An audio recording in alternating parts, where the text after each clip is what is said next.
Okay, so this is the Glamour dress that I'm making, and this material is just phenomenal. It's a knit stretch, and what I've got going on here, this whole dress, it's self-faced and it's double folded and then it's stitched down. Okay, it's double folded and then it's stitched down. Can you see that?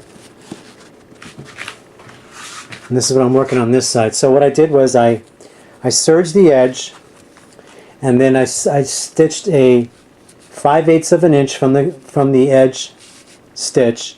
That's going to get folded, and then it gets folded over again, so it'll be self-faced like you see over here. Isn't that pretty?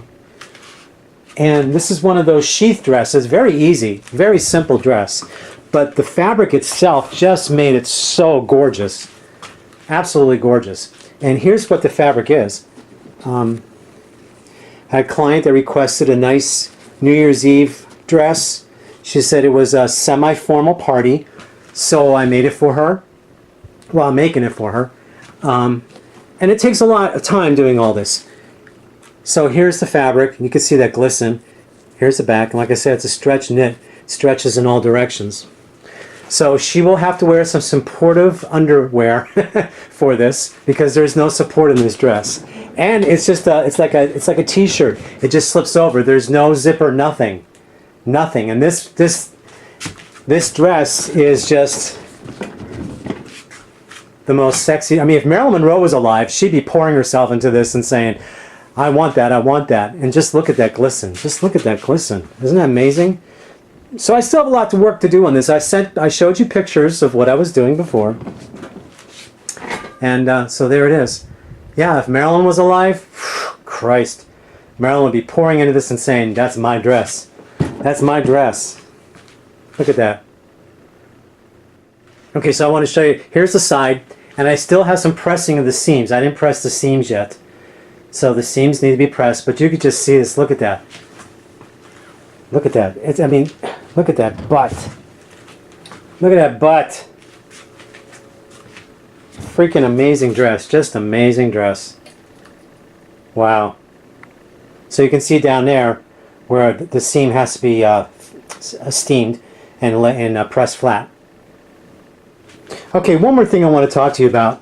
One of the reasons why I'm showing you this is because a lot of people think that they can't make anything pretty because they don't have a nice fabric store in their neighborhood. Well, this is an example. When my friend came over, my client, and she said, hey, you know, you're going to make me a New Year's Eve dress for myself. And she said, you know, well, what kind of fabrics do you have right now that I can choose from? And I said, well, I've got this fabric here and this here. And she saw this in the corner and she went crazy over this. So I said, okay, that's great. I love that fabric and I've been saving it for something special. But here's the deal, everybody, that, you know, a lot of people don't realize. This fabric came from Walmart for $1 a yard. And I've had this fabric for several years.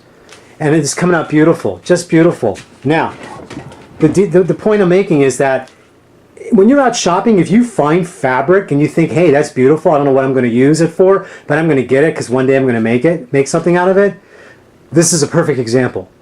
So when people say, oh, we don't have any good fabric stores or this and that, you know, I've even found fabric at the Salvation Army, at the thrift stores. So you got to keep your mind open if this is serious business that you want it to be. If you want to be serious about your craft, you're always going to be looking. You're always going to be creative in your mind.